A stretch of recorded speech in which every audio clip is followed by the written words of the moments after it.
There was a game last night. Utah Mammoth, Nashville Predators, unofficially known as the Nashville Saber-Tooth Tiger Cats. Unfortunately, that's too long a name for the NHL. They didn't go with that. Anyway, first ever Ice Age game in the NHL.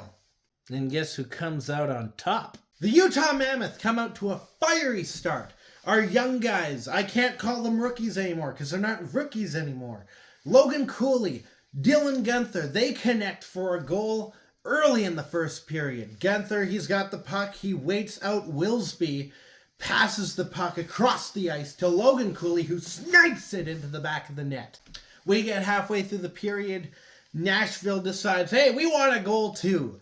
So they pass the puck to Philip Forsberg, who walks in. Does he need an introduction? I don't think he does. Takes a snipe through the wickets of Vejmelka, tying the game. Nashville, during the course of this period, will pick up a couple of penalties. There's a double minor that gets killed off, and then there's another one, a trip against Holla, that's killed off as well, and that has a lot to do with UTA Saros. And you might be thinking to yourself, well, Tim, that's the goalie's job. He's supposed to stop the pucks. He's supposed to keep the puck out of the net. And yes, I get that. I understand the role of the goaltender.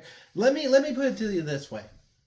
In the first period, there were 7 slot shots for one specific team, and that specific team happens to be the team shooting against UTA Saros. The broadcast will tell you quite often that it's the slot shots that are the most dangerous. And there's UTA Saros eating all of them, except for one. That's still 6 saves on slot shots. We get into the second period. Roman Josi has a hard shot. He has a scary shot. He takes a shot. It's not going towards the net. In fact, it's not going anywhere near the net because it's just a dump in. He's shooting really hard on a dump in. It hits the corner glass by the Nashville bench, breaks the glass, and now the play has to be stopped. And let me tell you something. They got the ice crew, the Nashville ice crew, out there to replace the glass. I haven't seen, I think, in all my short time watching NHL hockey, I don't think I've seen an ice crew work that fast. They were running on the ice.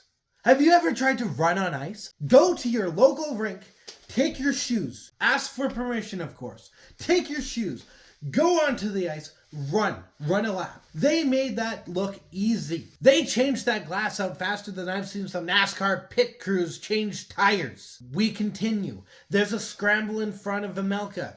The puck gets flipped up into the air, lands back on the ice, it goes into the back of the net somehow. Nashville celebrates while the Mammoth take a minute. They take their time out here to check to see if there's any room for a challenge. I personally, while watching the broadcast, did not see anything that would warrant a challenge. And Utah decided to play it smart. They played it safe. They did not take the challenge. The goal stood. And that brings us to the third, where Roman Josi, he scores a goal. This time, Utah will challenge. They saw that it was offside. It was very clearly offside. We get a bit later into the period. Dursey takes a shot from the blue line. The puck drops down. There's McBain, ready, waiting, takes the shot. It goes into the back of the net. It's a tie game, and it'll need overtime to solve. And who else but Dylan Guenther in overtime dekes home the game winner. And the first Ice Age game goes to the Utah Mammoth. There is one more thing before I wrap up that I want to talk about that's hockey related. I've been wearing it this entire time. I have the opportunity, I was given the opportunity, to be the color commentator for the Drumheller Dragons. That's these guys. Now, the way that I was given this opportunity, it was actually really funny. I come to Drumheller, I moved to Drumheller, and I get a job at a landfill, which in hindsight with the Coyotes situation and all that, yeah, it's also funny in its own right. But I get given a job at the landfill. A day later, I'm scrolling through social media and I see a post by the Drumheller Dragons, which I followed from a while ago because I lived around here before when I was going to a different college than the one I'm currently at. I see a post the day after I start my job at the landfill, saying, hey, we're hiring for a color commentary role. And I'm thinking to myself, shoot, I would love to do that. I can't now because I've got a whole bunch of other things that are in the way of doing that.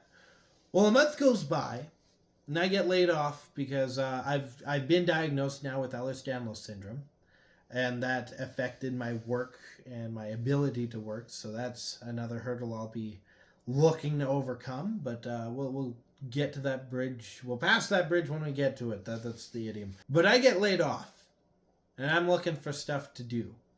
And I'm thinking to myself, well, the Dragons must have filled that role by now. It's been a month. Well, I look for the post. Sure enough, it's taken down. I look it up on Twitter, Facebook, anywhere where I know that they're on social media. There's nothing saying that they're still hiring for a broadcaster. Well, I Google it, and it's the AI overview says, hey, well, they were looking last year, so, that's the results you're getting from us. But I see that, and I'm thinking, oh, well, that sucks. Might as well try anyway. So I send the organization an email, and the orchestrator for the Dragons, he reaches out to me. He asks if I've got any experience. I say no. I've got a passion for hockey and a YouTube channel that talks about my favorite NHL team, but other than that, there's no broadcasting on my record at all. And he goes, oh, yeah, we'll give you a shot. Well, I get to the arena for my first game. That was on Friday. I get there 5 hours early because I'm terrified and I want to figure out how to work out the nerves. So I figure, if I go there, maybe that'll help. Well, I get there and I start talking to some other guys, and they're like, oh, well, just do what you do on your YouTube channel. You just talk about the game. You talk about what you see. And I'm thinking, okay, well, if it's that easy, that's fine. It's not that easy. It's really not that easy. See, here's the thing. My channel, I have the option. If I make a mistake, I can edit out the mistake. I can edit over the mistake. I can do anything to erase the mistake. I've got so many options at my disposal. I'm live in a broadcast booth. If I make a mistake, it's there. It is out there for the world to see. And I've been told, it's the parents of the players. It's the parents of the players on the other team as well. It's the scouts. These are the guys that will be watching the broadcast. It's not like someone just looks at my video or the thumbnail, or I promote it to other Utah fans and they're like, maybe I'll watch this. No, it's people who care about the players. They don't care about me. They care about the players on the ice. Those are the people I'm talking to. So that was nerve-wracking. That was something I had to overcome. And also, biggest difference, when I'm making these videos, a lot of the times I rely on the broadcast to tell me different things about the game that I can then take to the channel. So if I miss a play, I'll wait for the replay for them to explain what happened. Well, when you're in a broadcast booth, you are the broadcast. There is none of that. No one's feeding me the information. The most I'm getting is I'm asking around to a whole bunch of people like, hey guys, is there anything interesting I should know before the puck drops tonight? That way I've got something to talk about. And then there's nothing telling me like, what players are... Actually, that's not true. My broadcast partner does a great job covering the players' names, which helps a lot for color commentary. But aside from that, it's not like I've got someone guiding me through what to say. I am the guy that guides... I am the guy that says. I am the one who says. I am the one who says. So it was terrifying.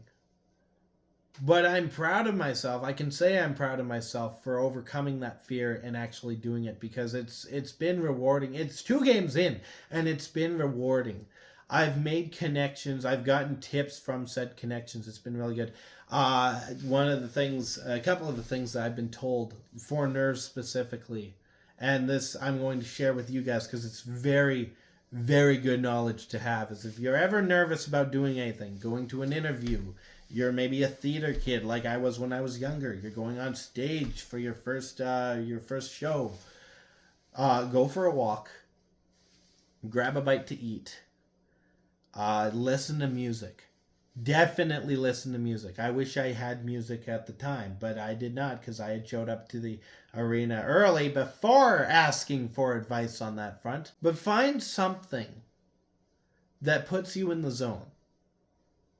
Yeah, I want to thank Anand for that bit of advice. I'm missing he sent 5 things, and I'm missing 2 of them, but it helped a lot. I know it took me till the 3rd period in the first game to kind of get my groove, but coming into the game, I did not show up 5 hours early today. I showed up 2 hours early, and I think I did pretty good this game. I've done good enough so far that they have not kicked me out. So the advice helped, but this has just been an incredible opportunity, and I'm glad to have taken it. I'm glad to have the trust of the other guys to cover these games. I'm glad to have the broadcast partner that I do in Trevor Poff, and I'm glad to have the wisdom of the guy that came before me in Ray. They call him Razor, same as Ray Ferraro, I believe. They've helped me through quite a lot. But while I do that, I'm still going to be covering these games. So I will be back tomorrow when the Mammoth take on the Chicago Blackhawks. So I'll be back to cover that. In the meantime, tusks up and go Mammoth! Thank you all so much for watching. If you liked what you saw, you can hit the like button. You can also hit the subscribe button. Share this with your friends. And as always, I'll be back.